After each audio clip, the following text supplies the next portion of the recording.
ආයුබෝවන් අදත් මන් ලස්සන මල් පොකුරක් කියලා දෙන්න තමයි හදන්නේ.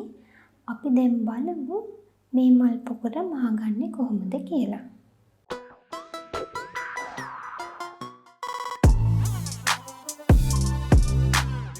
දැන් අපි බලමු මේක මහගන්නේ කොහොමද කියලා. අපි මේකෙ මුලින්ම මහගන්න යන්නේ මේ නැටි ටික.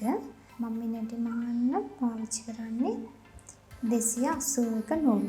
පොටවල් 6ම ගන්න නැහැ. පොටවල් 3ක් දාලා තමයි මම මේ නූල ගත්තේ.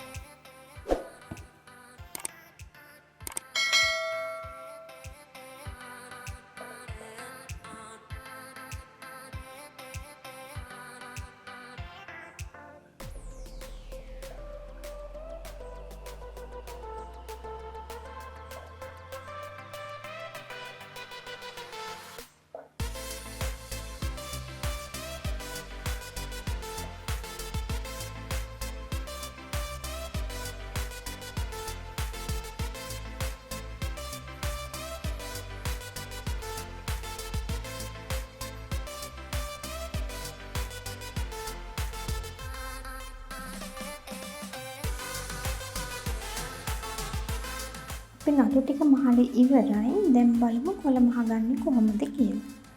මම කොළ මහන්න භාවිත කරන්නේ 1216 නූල් එක.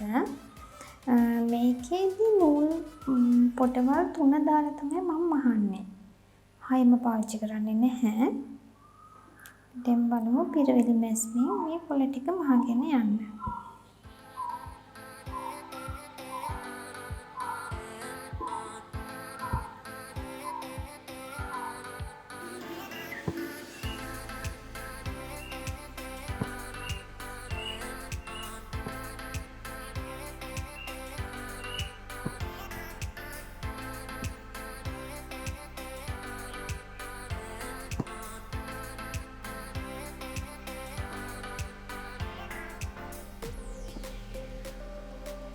අපි දැන් මල මහන්න බලමු. මම මේකට ගන්නේ මේ 110 නූල් එක. ඒක නම් පොටවල් 6ම ගන්න එකක්වත් වෙන් කරන්නේ නැහැ. මෙතන ගැටේ දාගන්න එපා. අග දැන් බලමු මහන්නේ කොහොමද කියලා.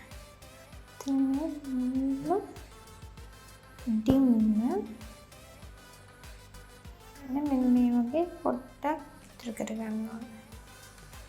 මේ සෙන්ටිමීටර 1.5ක් වගේ ඒ විදිහට තියාගෙන ආයෙ මෙතන නූල උඩට ගන්නවා. ආයෙත් ළඟින් පහතට ගන්නවා. ආයෙත්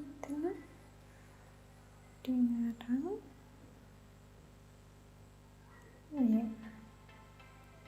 පැහැදිලි වුණා නේද? අරගෙන එහෙම තද කරනවා. ආයෙත් අපි මේ කාටට තමයි දිග ගන්නෙ. තියාගත්තා.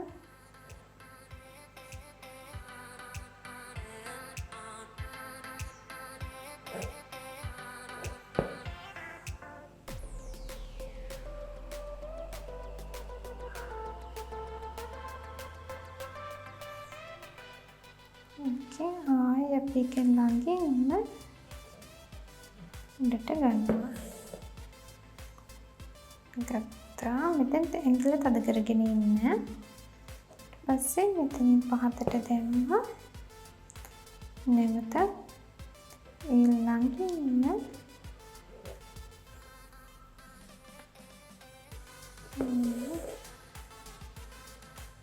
උඩට ගත්තා. Saya බලන්නකෝ. ආයෙත්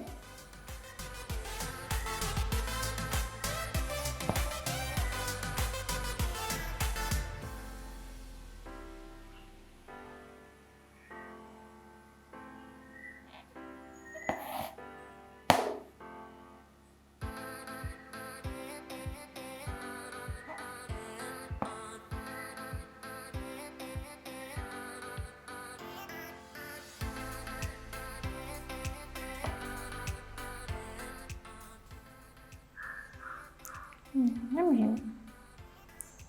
මම හිතනවා දැන් පැහැදිලි ඇති කියලා. අපි බලමුකෝ තව එකක්. ගත්තා. මේ පේලියට මාගෙන ගියා නම් හරි.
දැන් මහලා ඉවරයි මම. දැන් අපි මේක කපා ගන්න ඕනේ.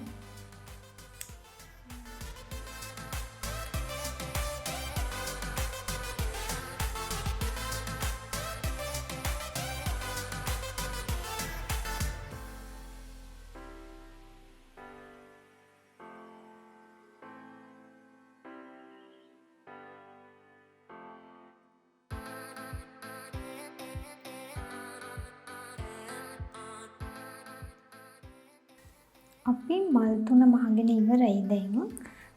දැන් බලමු මෙන්න මේ රිබන් එක මහගන්නේ කොහොමද කියලා. මම ඒකට පාවිච්චි කරේ නම්බර 22. මම ඒකට නම් ගත්ත මේ ලිම්සි බෝල් එක මේ 22. ඒක නම් ඒ විදිහටම ගත්තා.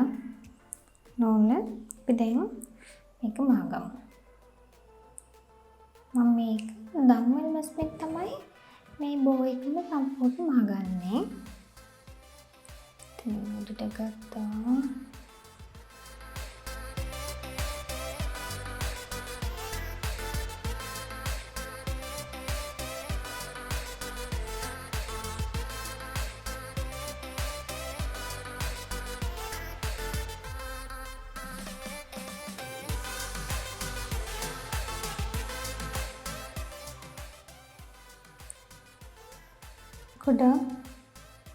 පොඩ්ඩම ගන්න.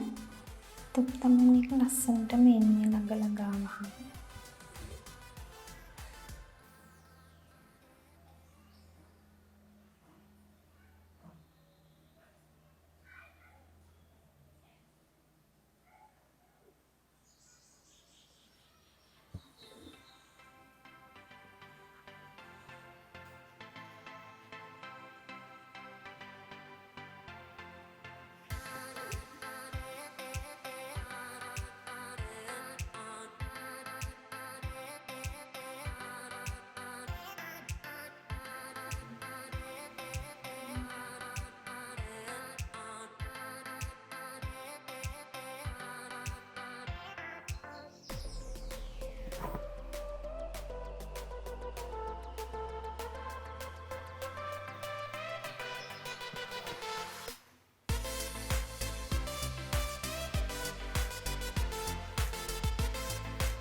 අපි මේ මල මහගෙන ඉවරයි. දැන් මම හිතනවා ඔයාලටත් මේ මල මේ විදිහටම මහගන්න පුළුවන් ඇති කියලා.